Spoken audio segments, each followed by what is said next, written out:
ইউনিভার্সিটির অধ্যাদেশের গেজেট প্রকাশের দাবিতে আজও সড়ক অবরোধের ঘোষণা শিক্ষার্থীদের। উপদেষ্টা পরিষদের বৈঠকে সিদ্ধান্ত নেয়ার আলটিমেটাম। বাংলাদেশ সহ ৭৫ দেশের নাগরিকদের অভিবাসী ভিসা প্রক্রিয়া স্থগিতের সিদ্ধান্ত যুক্তরাষ্ট্রের আগামী বুধবার থেকে কার্যকর।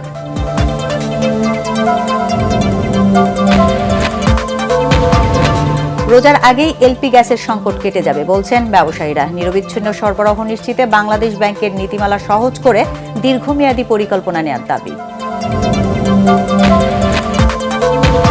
পোস্টাল ব্যালটে বিএনপির প্রতীক নিয়ে নির্বাচন কমিশনের সিদ্ধান্তই চূড়ান্ত, ইসি সচিব। ভোট প্রশ্নবিদ্ধ হবে বলছেন নজরুল ইসলাম খান।